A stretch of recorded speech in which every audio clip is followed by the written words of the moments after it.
माँ, आपको याद है मैं हमेशा से क्रिकेटर बनना चाहता था। हाँ बेटा, पर हम तुम्हारे लिए कुछ उतना कर नहीं पाए ना। पीछे से पिता की आवाज़ आती है कि क्या नहीं कर पाए। अच्छा हुआ ये भूत सिर से उतरा, नहीं तो बैठा रहता ये बेरोजगार। आज मेरी बदौलत कुछ कमा तो रहा है। पत्नी पुकारती है कि जी नाश्ता तैयार है। चिड़चिड़ाते हुए अमित ने कहा कि मुझे नहीं खाना है, इन लोगों को ही खिलाओ, मैं चला ऑफिस। अमित कुछ 32 वर्ष का था और हमेशा चिड़चिड़ा गुस्से में रहने लगा था। हाल ही फिलहाल उसकी आदतों में काफ़ी बदलाव आ रही थी। काफ़ी घंटे तक सोना, देर रात दोस्तों के साथ बाहर रहना, नशे की आदत भी बढ़ती जा रही थी।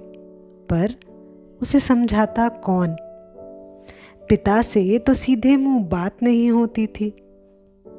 पिता के डर से माँ कुछ नहीं कहती थी। बीवी प्यार तो करती थी, पर पैसे की कमी होने के कारण वो भी कई बार ताना मार जाती।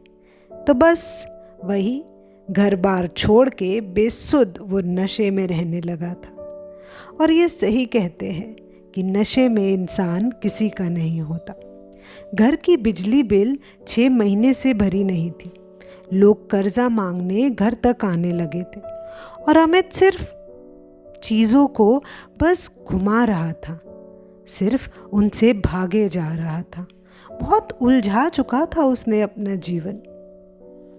रविवार का दिन था तो वो अपने कमरे में बैठा और उसने एक पत्र लिखा कि मुझे माफ़ करना, मुझे माफ़ करना, मैं अब वापस नहीं आऊँगा।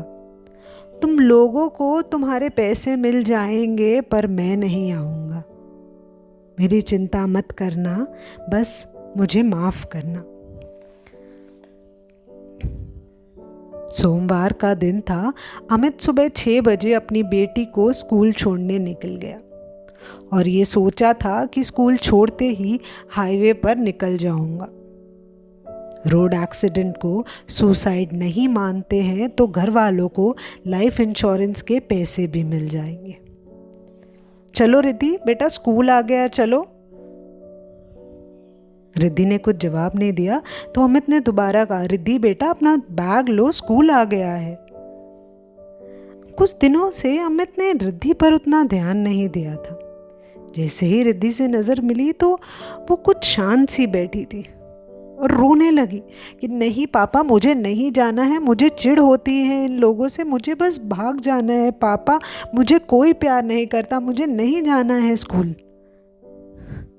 इस 5 साल की बच्ची ने अपने पिता से बहुत कुछ सीख लिया था और अमित ने रिद्धि का ये रूप पहले कभी नहीं देखा था तो वो अचंभित था। अमित कुछ बोल भी नहीं पाया, बस जोर से रोने लगा और रिद्धि को गले लगा लिया।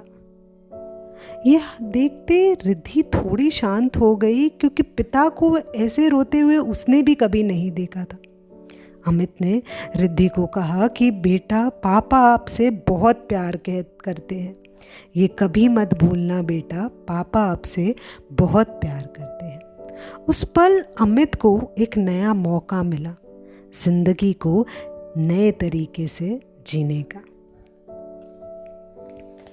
तो हम लोग डिप्रेशन को बहुत अलग तरीके से देखते हैं। तो मेरा ये मानना है कि बहुत ज़रूरी है कि हम लोगों से बात करें और जो हमने इस जीवन को इतना उलझा चुके हैं उसे सरलता से जी। तो 2 लाइनों से अंत करना चाहूँगी कि वो कहते हैं बेरुखी सी है ज़िंदगी, वो कहते हैं कि बेरुखी सी है ज़िंदगी, तो हमने कहा क्योंकि आपने ख्वाहिशों पे बुनी है ये ज़िंदगी। बस महसूस करने का फ़र्क है, वरना एक बच्चे की मुस्कान देख के भी खुशनुमा सी लगती है ये ज़िंदगी।